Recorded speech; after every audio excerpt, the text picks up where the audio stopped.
Hello friend, welcome to my YouTube channel. आज हम आपके लिए फाउंडेशन का एक टॉपिक लाए हैं जिसका नाम है गाइडलाइन फॉर मेडिकेशन एडमिनिस्ट्रेशन। इसका मीन है कि जब हम मेडिकेशन करते हैं तो कुछ गाइडलाइन या रूल रेगुलेशन का फॉलो करते हैं मेडिसिन देते समय। तो उसमें सबसे पहले बात करते हैं 5 राइट ऑफ मेडिकेशन एडमिनिस्ट्रेशन।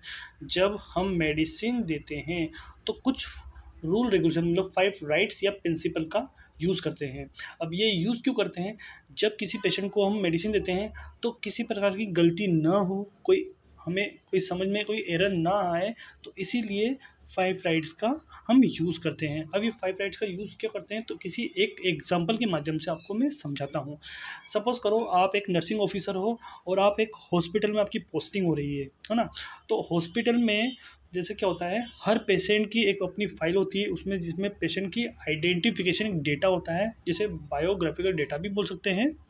उसमें पेशेंट का नाम, एज, उम्र, डायग्नोसिस सारी चीज़ें लिखी होती है और उसके अंदर एक डॉक्यूमेंट भी होता है जिसका नाम है मेडिकेशन शीट होती है। उस मेडिकेशन शीट में जो उस पेशेंट की मेडिकेशन चल रही है, जैसे कि जितनी भी मेडिसिन डे टू डे चलती है जो हमें देनी होती है, वो सारा डेटा उसमें लिखा होता है। तो सबसे पहले पेशेंट की क्या करते हैं, पेशेंट के पास में हम जाते हैं मेडिकेशन करते समय।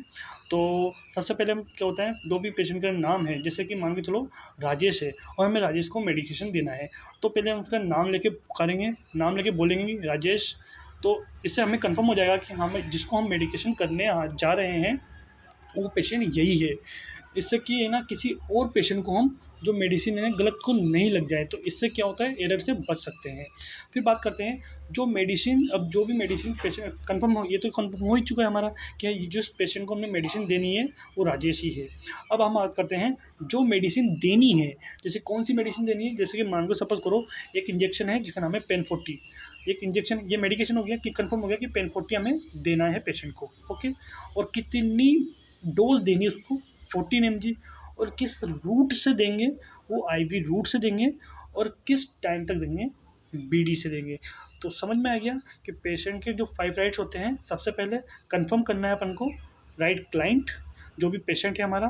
फिर उसकी जो मेडिसिन चल रही है वो चेक करेंगे। फिर उसकी जो डोज चल रही है, कितनी डोज चल रही है, जैसे कि 1 mg 1.5 ग्राम है और 4.5 mg है। मतलब जिसके अकॉर्डिंग, डोजेस के अकॉर्डिंग जो भी चल रही है वो पेशेंट को हम देंगे। और किस रूट से देंगे, जैसे कि ओरली रूट से, सबलिंगुअली रूट से, आईवी रूट से, या आईएम रूट से, या सबक्यूटेनियस रूट से, या आईडी रूट से। जिस रूट से मेडिसिन चल रही है या डॉक्टर ने प्रिस्क्रिप्शन में लिखा है उसके अकॉर्डिंग उसको दिया जाएगा। और फिर होता है टाइम। टाइम का मतलब यहाँ से किस, जैसे कि मान लो पेशेंट बीडी मतलब होता है दिन में 2 बार चल रही है, या दिन में 3 बार चल रही है, दिन में 4 चल रही है। जिससे बीडी में चल रही है, टीडीएस में चल रही है, क्यूडीएच में चल रही है, या ओडी में चल रही है। तो ये रूल हम फॉलो करते हैं सिस्टमेटिक, इससे कि किसी प्रकार की प्रॉब्लम, मेडिकेशन करते समय किसी प्रकार की प्रॉब्लम ना आए।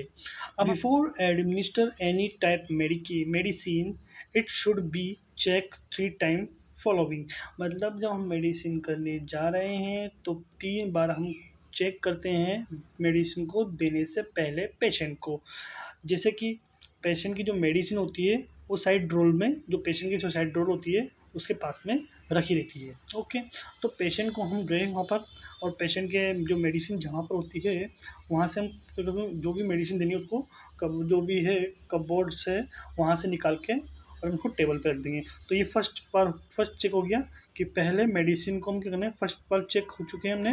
मेडिसिन को चेक करने के बाद ही मेडिसिन को, जो हमें मेडिसिन देनी है उसे हमने बाहर निकाल लिया, ओके। अब सेकंड बार कब करना है, डिज़ोल्विंग द मेडिसिन। जब उस मेडिसिन को हम यूज़ करेंगे, डिज़ोल्व करेंगे, जैसे कि आईएम इंजेक्शन, जैसे कि सपोज करो मोनोसेफ इंजेक्शन है या पेन 40 है, उसको डिज़ोल्व करने से पहले भी एक बार क्रॉस चेक करना है। ये दूसरा हो गया। पहले अपने कबर्ड बोर्ड से मेडिसिन निकाली या डोर से मेडिसिन निकाली तो उस समय, और एक मेडिसिन को डिज़ोल्व करते समय। अब थर्ड कब करेंगे, just before administer the medicine और टू द क्लाइंट।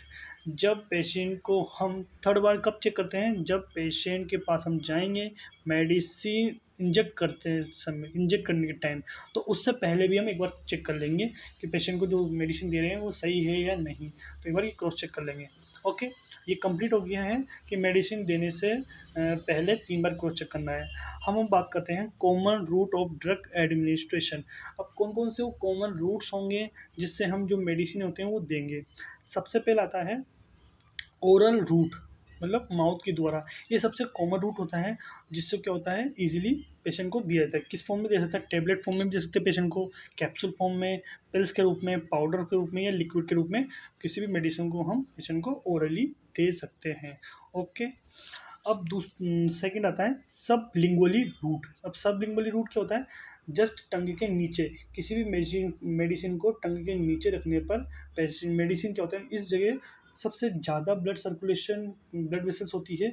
और क्या होता है, जब भी किसी मेडिसिन को, जैसे कि मान के चलो एंटीजी मेडिसिन है जो कि चेस्ट पेन या हार्ट अटैक में बहुत ही यूज़फुल होती है, तो चेस्ट पेन से बचने के लिए एंटीजी 5 mg को हम क्या होता है जवान के नीचे रख लेते हैं, और जितनी क्या होता है जल्दी, और इस ये रूट सबसे जल्दी रिलीफ देता है पेन के लिए, है ना। ओके, हार्ट अटैक में ये पेशेंट, हार्ट अटैक में ये रूट सबसे यूज़फुल होता है।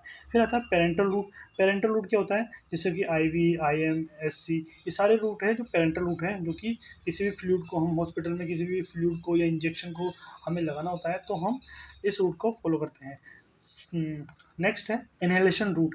इनहेलेशन रूट क्या होता है, इनहेलेशन जैसे कि मान लो किसी को, पेशेंट को सांस की बीमारी है, दमा है, अस्थमा है, तो क्या होता है कुछ वेपराइज होते हैं जिसको पेशेंट को मेडिसिन देते हैं, वार्म के मतलब स्टीम देते हैं, जैसे कि मानो ड्यूलिन, बुडाकोड, ये एक ऐसे इनहेलेशन मेडिसिन होती है जो कि पेशेंट को सांस के द्वारा दी जाती है।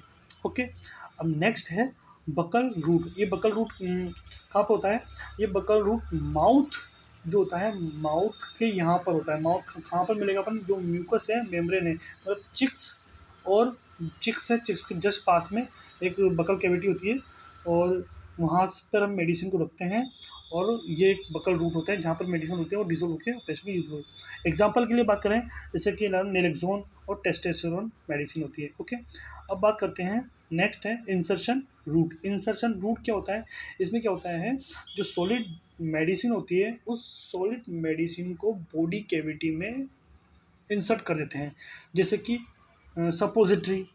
सपोजिटरी को क्या होता है, सपोजिटरी, सपोजिटरी को एनाल या वेजाइनल में, एनाल या रेक्टल के वेजाइनल के थ्रू हम इंसर्ट करते हैं, किसको, इंसर्शन के रूट के थ्रू, है ना। ओके, समझ में आया। अब नेक्स्ट बात करते हैं इंस्टिलेशन रूट। इंस्टिलेशन रूट क्या होता है, जैसे आपने देखा होगा आई ड्रॉप डालते हो, आई ड्रॉप डालते कितने, आँख में, तो ये क्या होता है इंस्टिलेशन के अंदर ही आता है, इंस्टिलेशन रूट में आई ड्रॉप, है ना, एक बॉडी कैविटी में, जैसे कि आई कैविटी है, एयर कैविटी के अंदर आँखों में ड्रॉप, जैसे कि कान में इंस्टिलेशन, ये जितनी भी ड्रॉप होती है वो इंस्टिलेशन के अंदर आती है। अब आता है अब बात करते हैं टॉपिकल रूट। टॉपिकल रूट में क्या आते हैं, ये जैसे कि ऑइंटमेंट है, जैसे कि बीटाडीन से, जैसे कि कोई पेन किलर ऑइंटमेंट है जिसको सुपरफिशियली जो स्किन के सरफेस में लगाते हैं, वो इसमें आते हैं टॉपिकल रूट्स के अंदर। फिर बात करते हैं इंसफ्लेशन रूट। इंसफ्लेशन रूट मतलब क्या होता है, जैसे कि आपने सुना होगा लेप्रोस्कोपिक सर्जरी, तो लेप्रोस्कोपिक सर्जरी में क्या होता है, CO2 गैस को इंसर्ट करते हैं, और इंसर्ट करते हैं ना, और जैसे कि ताकि पेट को फुला सके अच्छे से, एयर भर देते हैं, इसीलिए इसको कौन सा रूट बोलते हैं, इंसफ्लेशन रूट बोलते हैं। लास्ट है इम्प्लांटेशन रूट। इम्प्लांटेशन रूट मतलब इसमें जैसे कि ये आपने देखा होगा फैमिली प्लानिंग में, जो नॉर प्लांट है, नॉर प्लांट को जो स्किन के जस्ट नीचे की ओर इंसर्ट करते हैं, जिससे इम्प्लांट करते हैं, ताकि क्या नाम है, प्रेगनेंसी को रोकने में ये रूट होता है, ये रूट काम आता है, इसे बोलते हैं इम्प्लांट रूट।